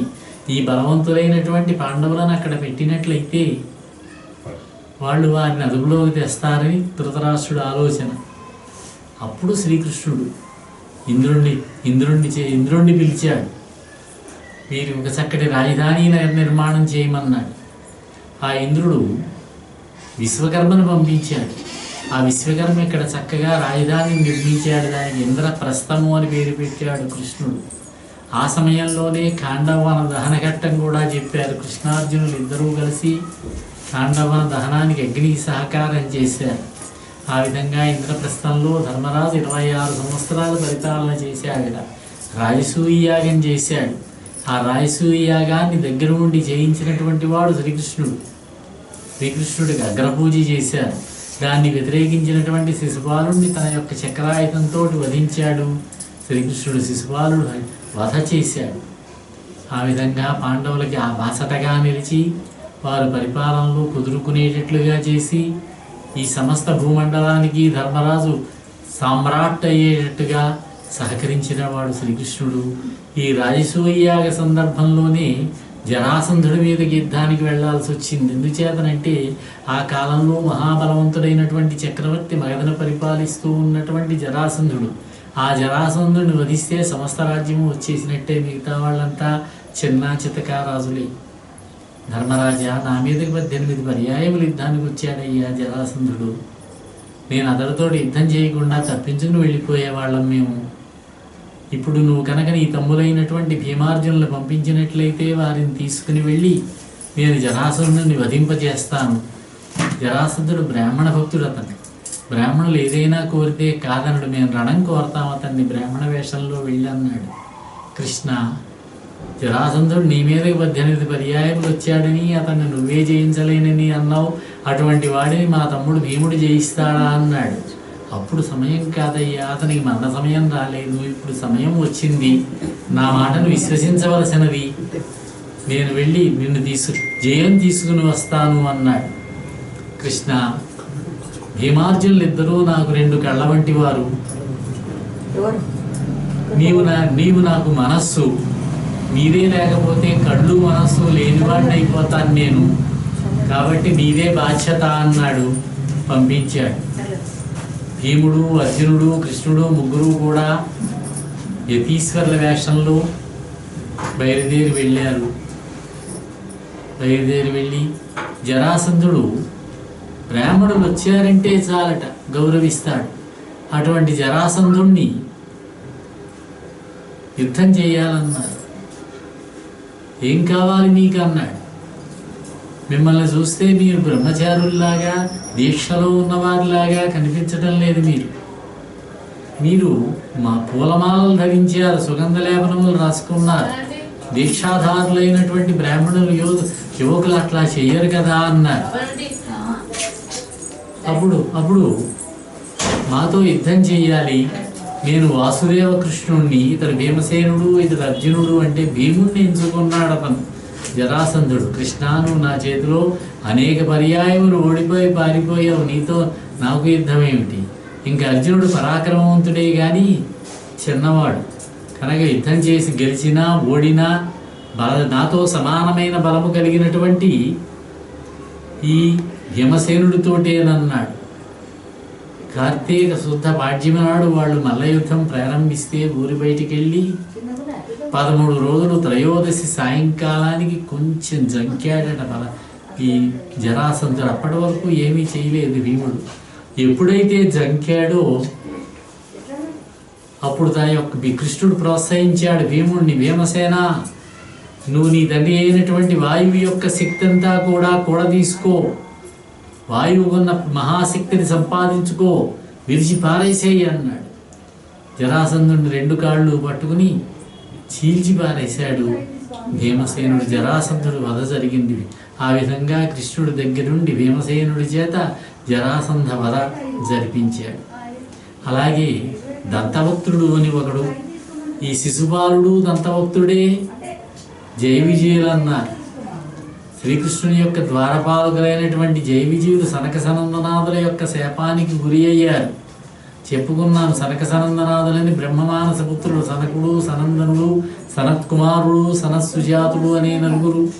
వీరెప్పుడూ కూడా 5 సంవత్సరముల వయస్సులోనే ఉంటారట, దిగంబరంగా ఉంటారట, 14 లోకముల్లోనూ సంచరిస్తూ ఉంటారట, శ్రీహరి నామామృతాన్ని గానం చేసుకుంటూ ఉంటారట, శ్రీహరి దర్శనం కోసం వస్తూ ఉంటారు, వెళుతూ ఉంటారు. ఒక పర్యాయం ఆ విధంగా వస్తే శ్రీహరి దర్శనార్థమై వైకుంఠానికి వాళ్ళని అడ్డుపెట్టారు జయ విజయులు ద్వారపాలకులు.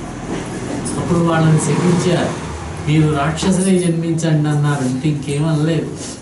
అప్పుడు శ్రీ మహావిష్ణువు వాళ్ళని అనుగ్రహించి 3 జన్మలలో మీరు బద్ధవైరంతో నా యందు అమితమైనటువంటి వైరభావంతో ప్రవర్తించి నా చేత నిహతులవుతారు, మళ్ళీ మీరు నా దగ్గరికి వస్తారు జయ విజయులుగా మీ స్థానాలకని చెప్పారు. వాళ్ళే మొదటి జన్మలో హిరణ్యకశిపుడు హిరణ్యాక్షుడుగా, హిరణ్యకశిపుణ్ణేమో నృసింహావతారంలోనూ హిరణ్యాక్షుడినేమో వరాహావతారంలోనూ వధించాడు శ్రీ మహావిష్ణువు. 2వ జన్మలో రావణ కుంభకర్ణులుగా ఇద్దరినీ కూడా రాముడే వధించాడు. ఒక రామాయణం ప్రకారం చూస్తే కుంభకర్ణుని లక్ష్మణుడు వధించాడంటారు. మహాభారతంలో కూడా ఉన్నది. కుంభకర్ణుని లక్ష్మణుడు వధించాడు, రాముడేమో రావణుణ్ణి వధించాడు అని. రామాయణం ప్రకారం చూస్తే ఇద్దరినీ రాముడే వధించాడని ఉన్నది. ఇది కొంచెం అక్కడ కల్పభేదం అన్నారు. ఒక్కొక్క కల్పంలో ప్రతి కల్పంలోనూ కూడా రామాయణం జరుగుతూ ఉంటుందట. ప్రతి కల్పంలోనూ కూడా రాముడు, లక్ష్మణుడు, సీత మొదలైన రావణుడు మొదలైన వాళ్ళంతా ఉద్భవిస్తూ ఉంటారట. ఇప్పుడు 27వ మహాకల్పం జరుగుతున్నది. ఈ కల్పంలో ఆ విధంగా ఉన్నది, వేరే కల్పంలో ఉన్నదేమో లక్ష్మణుడు వధించినట్టుగా రావణాసురుణ్ణి అని చెప్తారు పండితులు. రామావతారంతో వారిని వధించాడు. ఇంకా ఇది 3వ జన్మ. 3వ జన్మలో శిశుపాలుడు దంతభక్తుడుగా జన్మించారు. ఒక తల్లి కుమారులు కాదు, అక్కా చెల్లెళ్ళు కుమారులు, ఇద్దరూ కూడా మేనత్తల కుమారులే. ఆ దంతభక్తుడు కూడా శ్రీకృష్ణుడు లేని సమయం చూసి ద్వారక మీదకి దండెత్తి వస్తే తర్వాత శ్రీకృష్ణుడు వచ్చాడు. యుద్ధం జరుగుతూ ఉండగా ఇక్కడే ఉన్నాడు, ఈ ఇంద్రప్రస్థంలోనే ఉన్నాడు. శ్రీకృష్ణుడు బహుకాలం ఉన్నాడు. ధర్మరాజు చేత రాజసూయాగం చేయించాడు. ఆయన తర్వాత నెమ్మదిగా బయలుదేరి ద్వారకకు పెడుతూ ఉంటే ఏమిటో యుద్ధము హడావిడిగా ఉంది.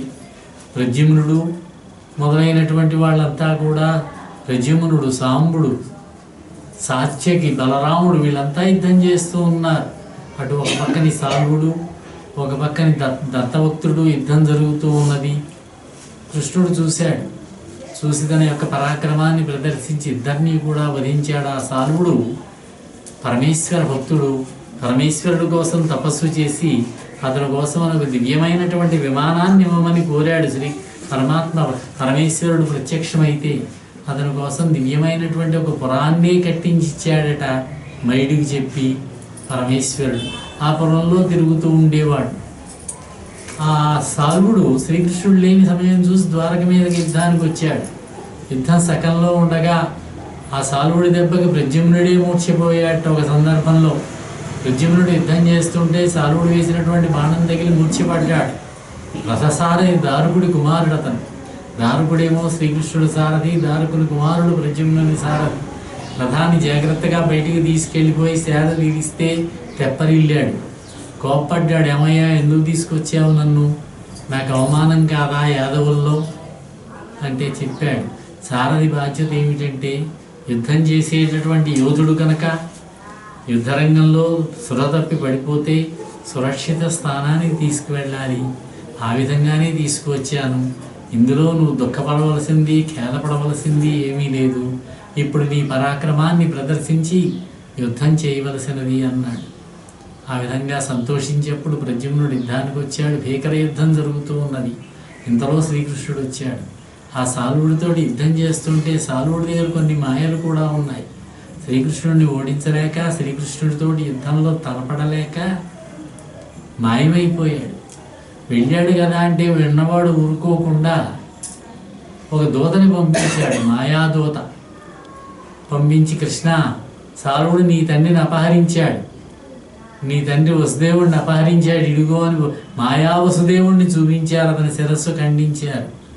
చాలా దుఃఖపడ్డాడు శ్రీకృష్ణుడు. అయ్యయ్యో, నా తండ్రి యొక్క మరణం సంభవించిందా అని. మళ్ళీ వెంటనే అతనికి ఆలోచన కలిగింది, ఇదంతా కూడా సాలువుడి యొక్క మాయ, వసుదేవుడికి ఏమీ అపకారం జరగలేదని భావించి సాలువుడి యొక్క మాయలను ఛేదించి ఆ విమానాన్ని భగ్నం చేసి సాలువుడిని వధించాడు. ఈ సాలువుడు ఎవరంటే భీష్ముడితో కూడా గొడవపడ్డవాడే ఇతను. ఏ విధంగానంటే కాశీరాజు పుత్రికలు ముగ్గురు, అంబ, అంబిక, అంబాలిక. ఆ అంబ ఈ సాలువుడిని వివాహం చేసుకుందాం అనుకున్నది, ప్రేమించింది. తండ్రి కూడా, కాశీరాజు కూడా సాలువుడికి ఇచ్చి వివాహం చేద్దామని అనుకున్నాడు. స్వయంవరం ప్రకటించాడు. భీష్ముడు వెళ్ళి తన తమ్ముడైనటువంటి విచిత్రవీర్యుడికి భార్యల కోసమని చెప్పి ఈ ముగ్గురు అమ్మాయిల్ని, అంబని, అంబికని, అంబాలికని రథమెక్కించి తీసుకొచ్చాడు. ఈ రాజులందరినీ ఓడించి సాలువుడు అప్పుడు భీష్ముడితో చాలా యుద్ధం చేశాడు. తుక్కు కింద ఓడిపోయాడు. ఇంటికి వచ్చిన తర్వాత తన తమ్ముడికి ఇచ్చి వివాహం చేద్దాం అనుకుంటే అంబ చెప్పింది, భీష్మ, నేను సాలువుడిని ప్రేమించాను, పెళ్లి చేసుకోవాలనుకున్నాను. మా నాన్నగారు కూడా సాలువుడికి ఇచ్చి వివాహం చేద్దాం అనుకున్నాడు. ఈలోగా నువ్వు ఇలా తీసుకొచ్చావంటే మంత్రులతో ఆలోచించి, పురోహితులతో ఆలోచించి, ఎవరినో వేరొక వ్యక్తిని ప్రేమించిన అమ్మాయిని నా తమ్ముడికి ఎలా వివాహం చేస్తాను అని ఆలోచించి సగౌరవంగా పల్లకీలో సాలువుడి దగ్గరికి పంపించాడు. వెళ్ళింది పాప.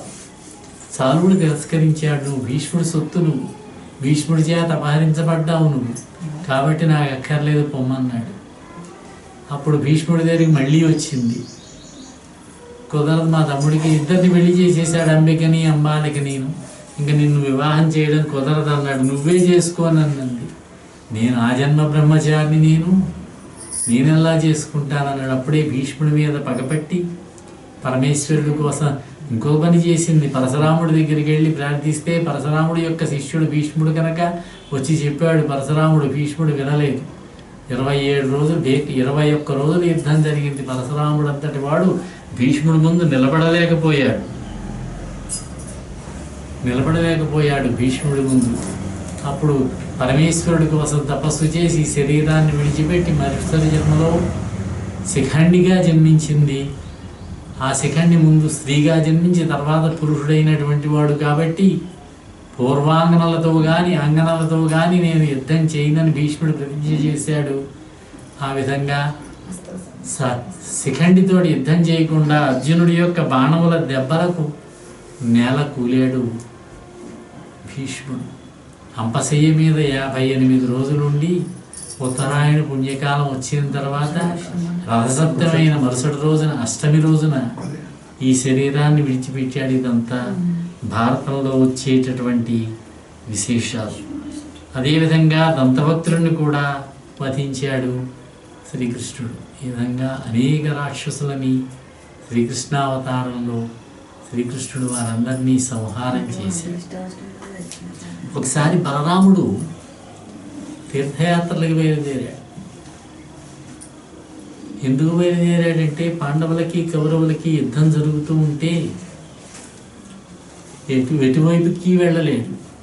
శ్రీకృష్ణుడికి ఏమో పాండవులంటే ఇష్టం, పాండవుల వైపే ఉంటాడు. ఒకేసారి దుర్యోధనుడు అర్జునుడు వస్తే సహాయం కోరి, నేను ఆయుధాన్ని పట్టను, మాట మాత్రం సహాయం చేస్తాను, నా యొక్క అనుచరులు ఉన్నారు 10 లక్షల మంది వాళ్ళంతా నారాయణీశాన్ అంటారు, వాళ్ళంతా ఒకవైపు నాతో సమానమైన బలశాలురు వాళ్ళు, నేను ఒక్కడిని ఒకవైపు అంటే అర్జునుడు కృష్ణుడినే కోరుకున్నాడు. సైన్యం అంతా దుర్యోధనుడి పక్షంలోకి వెళ్ళింది. దుర్యోధనుడు సంతోషంగా వెళ్ళాడు. ఇక బలరాముడి దగ్గరికి వెళ్ళాడు దుర్యోధనుడు సహాయం చేయమని. ఆయన పాపం తమ్ముడిని వదిలిపెట్టి ఉండలేడు. దుర్యోధనుడు ప్రియశిష్యుడు ఆయనకి. అలానే దుర్యోధనుడి వైపుకి వెళితే ప్రతిపక్షం అవుతాడు కృష్ణుడికి. అందుచేత నేను ఎవరి వైపు చేయనయ్యా, నేను సరస్వతీ నదీ యాత్రలో బయలుదేరి వెళతానని చెప్పాడు. బయలుదేరి వెళ్ళినవాడు తిన్నగా ఉండకుండా వెళ్ళి అటు అన్ని తీర్థములు దర్శించుకుంటూ, క్షేత్రములన్నీ దర్శించుకుంటూ, అక్కడ స్నానము సంధ్య మొదలైనవన్నీ చేసుకుంటూ నైమిసారణ్యానికి వెళ్ళాడు. నైమిసారణ్యంలో సౌనకాది మహర్షులను ఉన్నారు. సౌనకుడని ఆయన ఒక కులపతి అంటారు ఆయన్ని. 10,000 మంది శిష్యులు ఆయనకి, వాళ్ళకి భోజనం పెట్టి విద్య నేర్పి వేదం నేర్పి యజ్ఞయాగాదులు చేయించేవాడు కులపతి అంటారు. సౌనక మహాముని ఒక కులపతి. ఆయన ఒకసారి ఒక సత్రయాగాన్ని చేస్తున్నాడు. 12 సంవత్సరములు జరిగే సత్రయాగం. దానికి రోమహర్షణుడు అని ఒక సూతుడు వ్యాస మహర్షి శిష్యుడు వచ్చి అనేక పురాణములు చెప్పాడు. ఆయన ఉపన్యాసం చెబుతూ ఉంటే వింటూ ఉంటే రోమాలు నిక్కపొడుచుకుంటాయట. అందుచేత రోమహర్షణుడు అని పేరు ఆయనకి. ఆయన చెబుతూ ఉంటే బలరాముడు వచ్చాడు. బలరాముడు వచ్చినప్పుడు అంతా లేచారు, నమస్కరించారు, మహారాజు గారిని గౌరవంగా సాదరంగా ఆహ్వానించారు. ఈ రోమహర్షణుడు లేవలేదు, కూర్చున్నవాడు కూర్చున్నట్టుగానే ఉన్నాడు. కోపం వచ్చింది బలరాముడికి. వెంటనే నాగలు తీసుకుని ఆ రోమహర్షణుడు శిరచ్ఛేదం చేశాడు. అయ్యయ్యో, చంపేశారండి మీరు, బ్రహ్మహత్యా దోషం అండి బావిది. గురుస్థానంలో ఉన్నాడు ఆయన, ఆయన్ని గురుస్థానంలో కూర్చోబెట్టాము మేము, గురువు గారు, ఆయన్నే హత్య చేశారు మీరు, బ్రహ్మహత్యదన్నారు. ఏమో మీరు ఆవేశంలో అలా చేసేసాను, ఏం చేయాలో తోచలేదు, ఏం చేయాలో చెప్పండి అన్నాడు. ఏం చేస్తారు మహారాజు గారు? సరే ఒక పని చేయండి, మీ శక్తితోటి మళ్ళీ బతికించండి అన్నారు.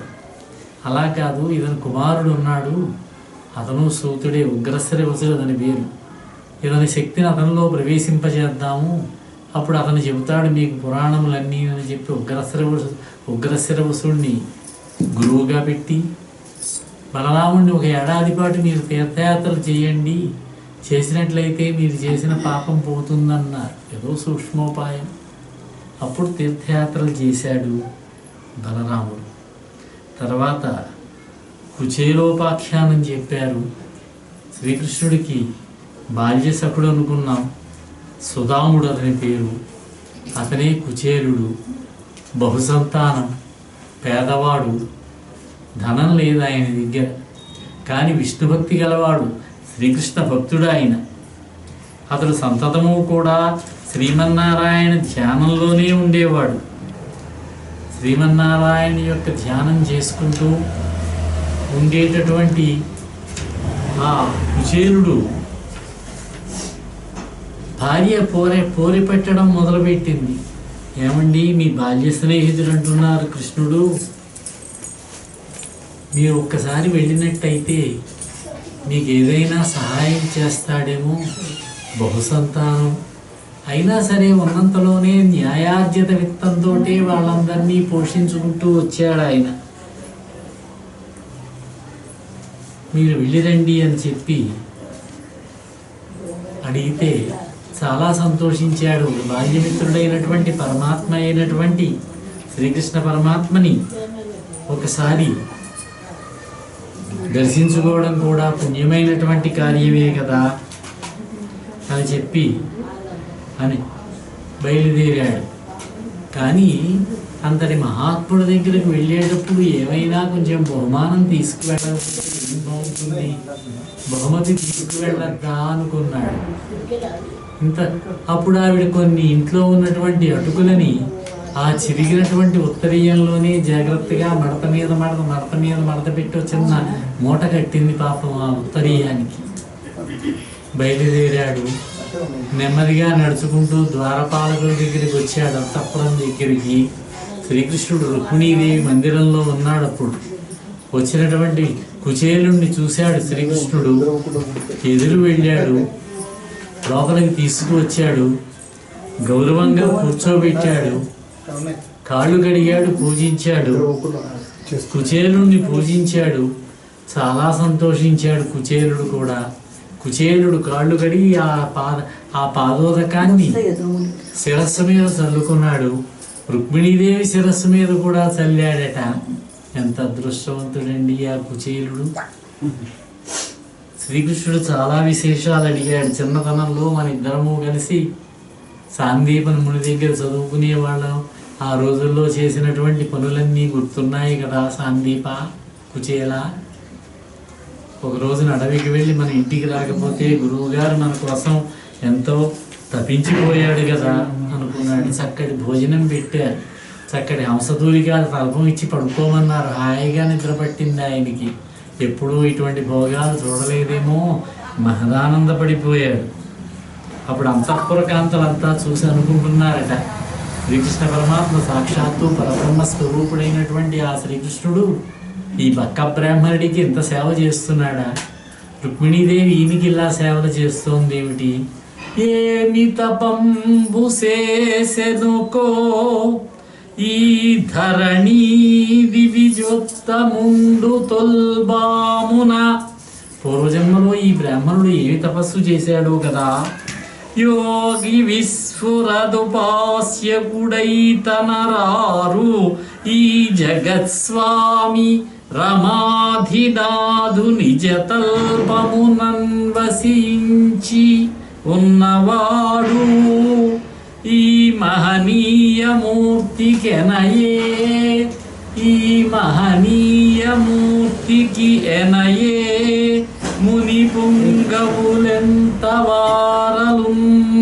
ఎంతవారైనా సరే, ముని పుంగవులైనా సరే ఈ మహాత్ముడికి సాటి అయిన వారు అవుతాడా? పూర్వజన్మలో ఎంతటి పుణ్యం చేసుకున్నాడో కదా. యోగి జనవద్యుడైనటువంటి పంకజనాభుని పాన్పు మీద దర్శించాడు ఈయన. ఎంత వేసి మునివర్యులు సైతము ఈ మహానుభావునికి సాటిరారు కదా. తన మృదుతల్పం మీద ఆసీనురాలై ఉన్నటువంటి రుక్మిణీదేవి ఏమనుకుంటుందో అని కూడా ఆలోచించకుండా ఆ శ్రీకృష్ణుడు లేచి వెళ్ళాడు. ఆయనకి స్వాగతం చెప్పాడు, ప్రేమతో కౌగిలించుకున్నాడు, తీసుకువచ్చాడు, తన ఆసనం మీద కూర్చోబెట్టాడు కదా. ఈ బ్రాహ్మణోత్తముడు ఎంతటి అదృష్టవంతుడో కదా అనుకున్నారట అంతఃపుర కాంతలంతా కూడా. కృష్ణుడు ప్రేమతోటి కుచేలుని చేతిలో చేయి వేసి పట్టుకుని కుచేలుడితోటి సరసల్లాపాలాడుతూ చాలా చక్కగా మాట్లాడుతూ కాలక్షేపం చేశాడట. ఇది కుచేలుడి యొక్క ఉపాఖ్యానం. తెల్లవారింది. కుచేలుడు నెమ్మదిగా బయలుదేరాడు, వెళ్ళొస్తానన్నాడు. వెళ్ళిరా మిత్రమా అన్నాడు. నిన్న రాత్రి ఇంకొక పని కూడా చేశాడు శ్రీకృష్ణ పరమాత్మ. కుచేల, నా కోసం నువ్వేమైనా తెచ్చావా అన్నాడు. కొంచెం సంకోచిస్తున్నాడు ఆయన. ఏం సమాధానం చెప్పడానికి పాలు పోక ఆ మూట వంక చూసి, ఏదో మూటలా ఉందే, నాకు ఏదో తెచ్చినట్టున్నావు, నాకు తెచ్చినది కొద్దిగా తెచ్చినా కూడా నాకు చాలా ప్రీతిపాత్రమైనది అంటూ కాసిన అటుకులు తీసి నోట్లో వేసుకుని ఆరగించాడట. ఇంకొకసారి మళ్ళీ రెండో పర్యాయం అటుకులు నోట్లో వేసుకుందాం అనుకుంటే అంటే రుక్మిణీదేవి చెయ్యి పట్టుకుని ఆపిందట. రాగా ఇంక చాలా ఆగింది, ఇప్పటికే మీరు చాలా సంపదలు ఇచ్చేశారు ఆయనకి అని కొంతమంది చెబుతారు. ఈసారి కూడా మీరు తిన్నారంటే మనం అతని దగ్గర సేవ చేసుకోవాల్సి వస్తుంది అన్నదట. ఇది ఆయనకేం తెలుసు పాపం. తెల్లవారింది. కృష్ణ సఖా వెళ్ళొస్తానన్నాడు. వెళ్ళిరా మిత్రమా అన్నాడు. మళ్ళీ కాళ్ళు ఈడ్చుకుంటూ ఇంటికి బయలుదేరాడు. శ్రీకృష్ణుడు అడగకుండానే సంపాదిస్తాడంటారు. అటువంటి వాడు బాల్యమిత్రుడినైనా నాకేమీ ఇవ్వలేదేమిటబ్బా అనుకున్నాడు. ఇస్తే మళ్ళీ సంపదలు ఇచ్చినట్లయితే దానివల్ల మనం ఆ భగవంతుడిని మర్చిపోతాం. భగవంతుని యందు భక్తి తగ్గిపోతుంది, మనకి అహంకారం పెరుగుతుంది మనకి. అందుకనే ఇవ్వలేదేమోలే, ఇది మంచిదే అనుకున్నాడు పాపం. తన పాత ఇల్లు ఉన్నటువంటి చోటకు వస్తే ఇప్పుడు ఆ ఇల్లు కనపడడం లేదు. పెద్ద రాజభవనంలా ఉన్నది. ఏమిటిది, దారి తప్పి రాలేదు కదా, ఏమిటి ఈ భవనము, ఎంత అదృష్టవంతులదో కదా, ఎంత భాగ్యవంతులదో కదా. అక్కడ పరిచారకులు, వాహనములు, బంగారపు నగలతో ధరించినటువంటి పరిచారకులు కనిపిస్తూ ఉన్నారు. ఆశ్చర్యపోయి పైకి కిందకి చూస్తూ ఉంటే లోపల నుంచి భార్య వచ్చింది. ఆవిడకి అప్పటికే మంచి చీరలు కట్టేసుకుని అలంకారాలు చేసేసుకుని ఆదా లోపలికి రండి అన్నది. ఆశ్చర్యపోతూ లోపలికి వెళ్ళి సంతోషించి శ్రీకృష్ణుడు ఇంత తనకి సహకారం చేశాడు కదా, భగవంతుడిని నమ్ముకుని ఉన్నటువంటి వాళ్ళకి ఎప్పుడూ కూడా ఏ విధమైనటువంటి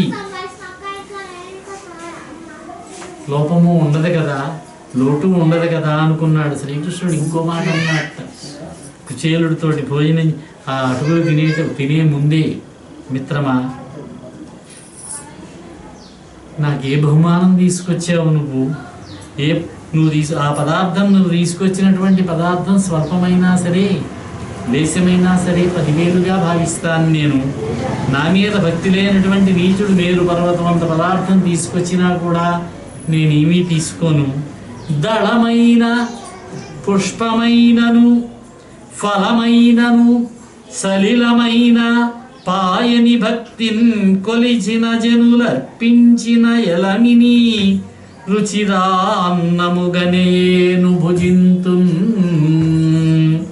పత్రమైనా సరే, పుష్పమైనా సరే, జలమైనా సరే, ఫలమైనా సరే నిశ్చలమైనటువంటి భక్తితోటి నాకు సమర్పించినట్లయితే దాన్ని మధురాన్నంగా భావించి నేను ఆరగిస్తానయ్యా అన్నాడట. దీనికే భగవద్గీతలో ఒక శ్లోకం ఉన్నది. శ్రీకృష్ణ పరమాత్మే చెప్తాడు, పత్రం పుష్పం ఫలం తోయం యోమే భక్త్యా ప్రయచ్చతి తదహం భక్త్యుపహృతం అస్నామి ప్రయతాత్మనః అంటాడు శ్రీకృష్ణుడు అర్జునుడితోటి. ఫలమైనా సరే, పత్రమైనా సరే, పుష్పమైనా సరే, ఉదకమైనా సరే భక్తి చేత నాకు సమర్పించినట్లయితే నేను వాటిని ప్రత్యక్షంగా ప్రీతితో ఆరగిస్తానయ్యా అన్నారు. దీనికి ఉదాహరణలు చెప్పారు. పత్రానికి ఉదాహరణగా ద్రౌపదీదేవిని చెప్పారు. ఒకసారి ఆవిడ శ్రీకృష్ణ పరమాత్మకి పత్ర సమర్పణ చేసిందట. ఎప్పుడన్నారు, పాండవులు అరణ్యవాసం చేస్తూ ఉన్నారు. 12 సంవత్సరముల అరణ్యవాసం ఉన్నది కదా, ఆ అరణ్యవాసం చేస్తూ ఉన్నారు. ఆ సమయంలో ఒకసారి దుర్వాస మహాముని, ఆయన చాలా గరుగ్గాయ మనిషి, ఆయన దుర్వాస మహాముని సామాన్యుడు గారు, మహాకోపిష్టి. దుర్యోధనుడి దగ్గరికి వచ్చాట. వచ్చినటువంటి దుర్వాసుడిని దుర్యోధనుడు చాలా గౌరవించాడు. ఉన్నారు అతనికి సేవకులు ఉన్నారు, ధనం ఉన్నది, లోటేమీ లేదు. గౌరవించాడు, ఆదరించాడు, చక్కటి భోజనం పెట్టాడు. బాగుందయ్యా దుర్యోధన, చక్కగా చేసావు, చాలా సంతోషం, నీకు ఏ వరం కావాలో కోరుకో అన్నట్టు ఆయన తొందరపడి, మహాత్మా మీరు నా దగ్గరికి వచ్చారు, అదే ఆనందం నాకు వరాలు ఎందుకండి, మా అన్నయ్య అరణ్యంలో ఉన్నాడు ధర్మరాజు, ఆయన దగ్గర 20,000 మంది బ్రాహ్మణులంతా ఉండి రోజు కూడా భోజనాలు చేస్తూ ఉన్నారట. సూర్యుడు ఆయనకి ఒక అక్షయ పాత్ర ఇచ్చాడట. ఆ పాత్రతోటి ఎవరికి భోజనం పెట్టినా ఎంత కావాలన్నా లభిస్తుందట. అయితే వారి ఇల్లాలైనటువంటి ద్రౌపది భోజనం చేసి పాత్ర కడిగిన తర్వాత మాత్రం ఇక భోజనం పుట్టదట. నాది ఒకటే కోరిక, ఆవిడ భోజనం చేసిన తర్వాత వెళ్ళండి, మీరు మా అన్నయ్య దగ్గరికి మీరు అతిథిగా వెళ్ళండి, అదే నా కోరిక అన్నట్టు. కొంచెం నాలికి ఖర్చుకున్నాడు ఈయన, తొందరపడి వరమిచ్చాను రా ఇతనికి అని. సరేలే చూద్దాంలే, వాళ్ళని రక్షించే పరమాత్మ ఉండనే ఉన్నాడు కదా అనుకున్నాడు. అలాగే వెళ్ళాడు. భోజనాలు అయిపోయాయి. ద్రౌపదీదేవి కూడా భోజనం తుడుస్తున్నది, గిన్నె కడిగేసి. ఇంతలో వచ్చాడు ఆయన, 10,000 మంది శిష్యులు. ధర్మరాజు కంగారు గారేసి, రండి మహాత్మా భోజనాలకి దయచేయండి అన్నాడు ఆయన. లోపల ఏం జరుగుతుందో చూసుకోలేదు. మీరు స్నానం చేసి అనుష్ఠానం చేసుకొస్తాం, గంగకి వెళ్ళొస్తాం అన్నారు. అలాగే తప్పకుండా మీకోసం ఎదురు చూస్తూ ఉంటానన్నాడు ధర్మరాజు. లోపలికి వచ్చి చెప్పాడు, ఎలా స్వామి ఇప్పుడే నా భోజనం అయింది, మళ్ళీ రేపటిదాకా అన్నం పుట్టది అన్నది ఆవిడ. నాది ఖర్చుకుంటోంది, ఏం చేయాలో తోచట్లేదు కృష్ణ, నీవే దిక్కు. అవసరం వచ్చినప్పుడు కృష్ణ పరమాత్మని స్మరిస్తూ ఉంటుంది ఆవిడ. ఆయన సరిగ్గా సత్యభామి ఇంట్లో భోజనం చేసి హంసతాతుడికా తల్పం మీద తాంబూలం నవ్వుతూ పడుకుని ఉన్నాడు. ఆ సమయంలో ఆయన ఈవిడ ప్రార్థన వినిపించింది. వెంటనే గుమ్మం దగ్గర కనిపించాడు. అమ్మయ్య నువ్వెప్పుడు వచ్చావు అన్నది. ఏదో ఈ అడవిలోకి వచ్చానమ్మా, ఒకసారి మిమ్మల్ని చూసిపోదామని వచ్చాను.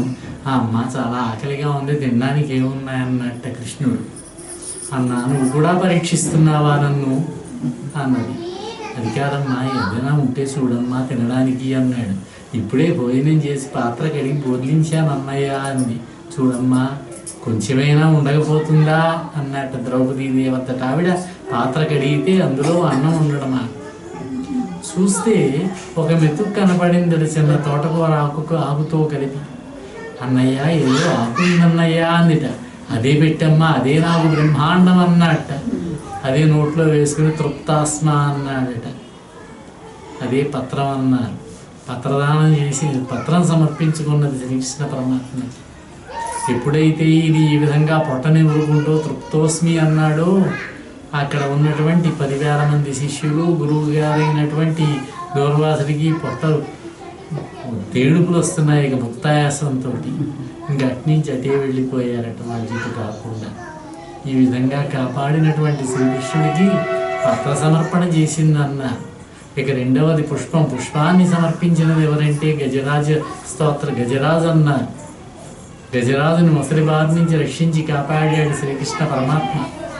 తన యొక్క సుదర్శన చక్రంతో ముసలి యొక్క శిరస్సును ఖండించి గజరాజును కాపాడితే ఆయన ఏం సమర్పించగలరు ఆ సమయంలో? పాపం ఆ సరోవరంలో ఉన్నటువంటి ఒక తామర పుష్పాన్ని తీసి శ్రీకృష్ణ పరమాత్మకి సమర్పించాడట భక్తితో. అది పుష్పం అన్నారు. ఫలం బహుశా శబరి అయి ఉంటుంది. శ్రీరామచంద్రుడు అరణ్యంలో సీతాన్వేషణ చేస్తూ వస్తూ ఉన్నప్పుడు ఆయనకి ఫల సమర్పణ చేసింది భక్తిభావంతో. ఇక తోయం అనే దానికి రంతిదేవుడిని ఉదాహరణగా చెప్తారు. ఈ రంతిదేవుడు అనేటటువంటి మహారాజు సూర్యవంశపు రాజు. ఆయన అనేక రాజ్యములు పరిపాలన చేశాడు. రాజ్యాన్ని కుమారునికి ఇచ్చాడు. అరణ్యానికి వెళ్ళాడు. ఈయన అన్నదానం చేశాడు. రాజ్య పరిపాలన చేసే రోజుల్లో మహాదాత ఆయన. ఇక్కడ అరణ్యంలో వానప్రస్థాశ్రమానికి వచ్చాడు. 21 రోజులు తిండి లేదు ఆయనకి. నెమ్మదిగా 21వ రోజున ఏదో కొద్దిగా నివ్వరి ధాన్యం దొరికాయి. దాంతో కాస్త పాయసం చేసుకున్నాడు ఆయన, జావ. అది తిందామని తయారవుతూ ఉంటే ఒక బ్రాహ్మణుడు వచ్చి భిక్షాందేహి అన్నాడు. ఉన్న అన్నంలో సగం ఇచ్చేశాడు ఆ వచ్చిన ఆయన ఇంద్రుడు. తర్వాత మళ్ళీ మిగతా సగం తిందామనుకుంటుంటే వరుణుడు వచ్చాడు ఇంకో బ్రాహ్మణ రూపంలో. ఆ ఉన్నదంతా ఇచ్చేశాడు. ఏదో గంగ నుంచి కొద్దిగా మంచినీళ్ళు తెచ్చుకున్నాడు, తాగుదామని అనుకుంటూ ఉంటే యముడు వచ్చాడు. ఇప్పుడు చండాలుడు రూపంలో భిక్షాందేహి, భిక్ష కావాలని. నాయన అన్నం లేదు నా దగ్గర, కొన్ని నీళ్లు ఉన్నాయి కావాలంటే తాగు అన్నట్ట. అవే పొయ్యమన్నట్ట. అవే తాగాడు ఆ చండాలుడు. ఈ విధంగా భక్తితోటి జల సమర్పణ చేసినటువంటి రంతిదేవుడు దేవతలంతా వచ్చి విమానంలో, దివ్య విమానంలో స్వర్గలోకానికి తీసుకువెళ్ళారట. ఆ విధంగా చెప్పారు. ఈ పత్రం పుష్పం ఫలం తోయం యోమే భక్త్యా ప్రేచ్ఛతి, అటువంటి వారు నాకు సమర్పించినటువంటి వాటిని నేను చాలా ప్రేమతోటి స్వీకరిస్తాను నేను అని చెప్పారు. ఈ విధంగా విజయలోపాఖ్యానం అయిన తర్వాత ఒకసారి సూర్యగ్రహణం వచ్చిందట. ఆ గ్రహణ స్నానం ముందుగానే గ్రహించినటువంటి శ్రీకృష్ణ పరమాత్మ ఒక ప్రకటన చేశాడు. సూర్యగ్రహణం రాబోతున్నది రేపు అమావాస్య నాడు, సంపూర్ణ సూర్యగ్రహణం. మనమందరము కలిసి పరమ పవిత్ర స్థలమైనటువంటి స్యమంత పంచకానికి ఎడదాం. ఆ స్యమంత పంచకం అనేది కురుక్షేత్రం అంటారు దాన్ని. అదే ప్రదేశంలో కురు అనేటటువంటి రాజు ధర్మరాజుకు పూర్వీకుడు, పౌరవంశరాజే, చంద్రవంశపు రాజే, హస్తినాపురాన్ని పరిపాలించిన వాడే యజ్ఞం చేద్దామని భూమిని దున్నాడట. వర్షాలు పడటం లేదు, భూమిని దున్ని యజ్ఞం చేశాడు. ఆ ప్రదేశం పరమ పవిత్రమైనటువంటిది అన్నారు. అక్కడ కనుక తపము, దానము, యజ్ఞము చేసినట్లయితే విశేషమైనటువంటి ఫలితాన్ని ఇస్తాయట. అక్కడ కనుక యుద్ధం చేసినట్లయితే ఆ యుద్ధంలో మరణించినటువంటి వారికి ఉత్తమ గతులు కలుగుతాయన్నారు. ఆ కురుక్షేత్రాన్ని శమంత పంచకం అంటారు. పూర్వం ఒకప్పుడు పరశురాముడు 21 మారులు ఈ భూమండలమంతా కూడా తిరిగి కనిపించినటువంటి దుష్టాత్ములైన రాజులందరినీ కూడా వధించి వారి రక్తంతో 5 మడుగులు సృష్టించాడట. పితృదేవతలకు తర్పణాలు ఇచ్చాడట అక్కడ. అది పవిత్రమైనటువంటి ప్రదేశం. ఈనాటికి కూడా సూర్యగ్రహణ, చంద్రగ్రహణాలు వచ్చినప్పుడు శమంత పంచకాన్ని కోట్ల కొలది పెడతారు భక్తులు. అక్కడ స్నానాలు చేసి పిండ ప్రదానాలు చేస్తారు. చాలా పవిత్రమైనటువంటి స్థలమని శ్రీకృష్ణుడు అందరూ బయలుదేరి రండి అన్నాడు. సూరసేన మహారాజు, వసుదేవుడు, ఆయన భార్యలు, బలరాముడు, కృష్ణుడు, వీళ్ళిద్దరి యొక్క భార్యలు అంతా బయలుదేరి శమంతక పంచకానికి వెళ్ళారు. అదే సమయానికి పాండవులు కూడా వచ్చారు కుంతీదేవితో సహా. కుంతీదేవిని శ్రీకృష్ణుడిని స్తుతి చేసింది. ఇక్కడ కృష్ణ, మాకు నువ్వు వెనక ఉండి ఉపకారం చేస్తూ ఉన్నావు. నువ్వు ధృతరాష్ట్రుడి దగ్గరికి అక్రూరుణ్ణి పంపించావు, మాకు రాజ్యం ఇప్పించావు. నువ్వు తర్వాత ఇంద్రప్రస్థ రాజ్యంలో రాజసూయ యాగం చేయించావు నువ్వు అని చెప్పి స్తుతి చేసింది ఆవిడ. వసుదేవుడికి తన కష్టాలన్నీ చెప్పుకున్నది. అన్నయ్య, ఇన్ని కష్టాలు పడ్డాము, మా అబ్బాయిలు ఇప్పుడు అరణ్యవాసం చేస్తున్నారు అన్నది. అమ్మా, ఏం చెబుతావమ్మా, ఎవరి కర్మని వాళ్ళని అనుభవించాలి, తప్పదు అన్నాడు ఆయన. అక్కడికి నందుడు, యశోద కూడా వచ్చారు. వాళ్ళంతా గోపాలులంతా కూడా వచ్చారు. వాళ్ళతోటి కృష్ణుడు, బలరాముడు చాలా ఆనందంగా గడిపారు. లెక్క పెట్టడానికి వీల్లేనంతమంది కోడళ్ళని ఆనందంగా చూసుకున్నది ఆవిడ యశోద. చాలా ఆనందంగా గడిపారు. అనేక బహుమతులు ఇచ్చారు కృష్ణుడు వాళ్ళకి. అవి తీసుకుని వాళ్ళంతా కూడా తిరిగి వెళ్ళారు. శ్రీకృష్ణుడు తన భార్యలతో తిరిగి మళ్ళీ ద్వారకకి తిరిగి వచ్చాడు. ఒకసారి నారదుడు, కన్వుడు, వశిష్ఠుడు మొదలైనటువంటి మహర్షులంతా కూడా శ్రీకృష్ణ దర్శనం చేసుకోవడం కోసమని చెప్పి ద్వారకకు వచ్చారు. ఆ ద్వారకా నగరాన్ని చూస్తే వాళ్ళ కళ్ళు తిరిగారనిపిస్తున్నది. చాలా ఆనందాన్ని పొందారు వాళ్ళు. ఆ ద్వారకా నగరాన్ని చూసి చాలా ఆనందాన్ని పొందారు. శ్రీకృష్ణుడిని ప్రశంసించారు.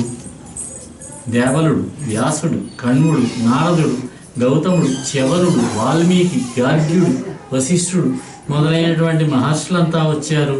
వచ్చిన వాళ్ళకి శ్రీకృష్ణుడు ఎదురయ్యాడు, స్వాగతం పలికాడు, పూజించాడు, తీసుకొచ్చాడు, గౌరవించాడు, అర్ఘ్యప్రదానాలు ఇచ్చాడు.